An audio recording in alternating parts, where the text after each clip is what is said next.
distinguished members of the academe, honorable guests, beloved families, and above all, young architects of tomorrow, the graduating class of 2025. There is a quiet thunder in this room. Not the noise of applause or celebration, though that is richly deserved, but the thunder of transition, of purpose preparing for flight, of a generation on the brink of becoming. This is not a culmination. This is ignition. Each of you is perched upon the precipice of history, not merely as inheritors of a legacy, but as authors of a republic yet unfinished. And the question that looms over us today is not, what have you achieved, but rather, what will you now create? Generation of Unity. Partners for the New Philippines.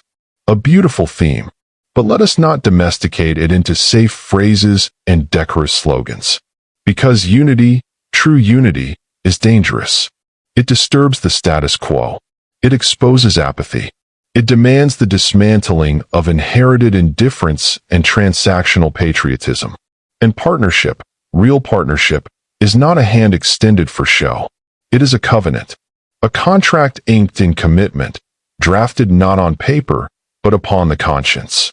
If you truly accept this theme as your mantle, then you must ask yourselves, with what are we uniting? And to whom are we promising partnership? The answer cannot be bureaucratic. It must be human. It must be national. It must be moral. We speak of the new Philippines as if it were an inevitability. But let me offer this. Nations do not transform through timelines. They transform through tectonic shifts of collective will. The Philippines you will build, if you so dare, is not one polished with cosmetics of progress, but one excavated to its roots, reimagined with intellectual boldness and moral precision. It is a Philippines where truth cannot be bought and ignorance cannot be weaponized. Leadership is not performative, but servant-hearted and visionary. Identity is not fragmented by region, language, or class, but fused by purpose. Education is not a ladder out of poverty for one, but a bridge into dignity for all. You do not inherit this Philippines. You are tasked to construct it, from broken timber and smoldering ash, with your hands and your honesty. You are hailed as the most connected generation in human history, but are you the most convicted? For what do you burn? Will your generation be remembered for memes and noise, or for movement and meaning? You were born into a digitized world, but algorithms cannot replace conscience. You were raised in a time of accelerated consumption, but convenience cannot substitute for conviction.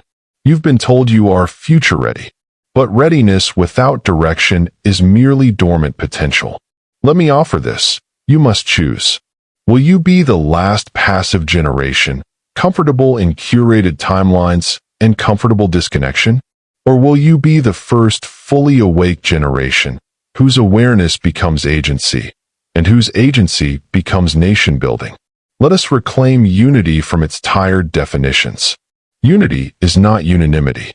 It is not the absence of dissent.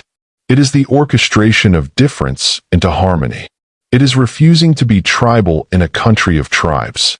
It is standing for those who cannot stand for themselves, not because they are like you, but because they are yours, Filipino, all. Unity means holding the hand of the farmer whose fields are parched. It means choosing to return and serve when the easy path is to leave. It means recognizing that the fate of your life and the fate of the nation are not two stories, but one, braided. To be a partner of the new Philippines is to be co-responsible for its becoming. This partnership is not ceremonial, it is sacrificial. It means choosing hard work over shortcuts, wisdom over popularity, a vision over convenience. It means understanding that our democracy is not just a form of government, it is a daily act of citizenship. No law can save a nation whose citizens remain spectators. But no darkness can drown a people whose youth have become torchbearers. You, graduates, are those torchbearers. What will your time in history say? Will it be a paragraph about innovation or a footnote of missed chances? Will your generation be remembered as the ones who continued the cycle of broken promises, or the ones who broke the cycle. History is not written in distant capitals. It is written in everyday decisions. In the classroom where a future teacher refuses mediocrity. In the barangay where a community organizer fights for clean water. In the boardroom where a leader says no to corruption and yes to equity. History will not be kind to those who looked away, but it will glorify those who leaned in.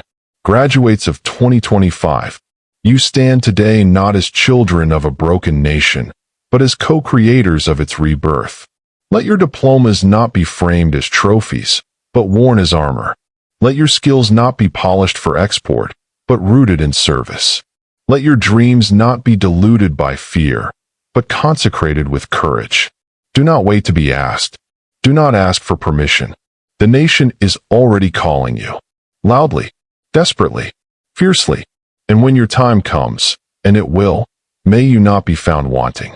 May your conscience be loud. May your integrity be unshakable. May your heart beat, not for applause, but for your people. You are not the future. You are the threshold, the match, the catalyst, the fire. So go, build, defend, uplift, reimagine, and never, ever forget, the Republic will rise, not when leaders promise, but when citizens awaken. That awakening begins with you. Congratulations, class of 2025.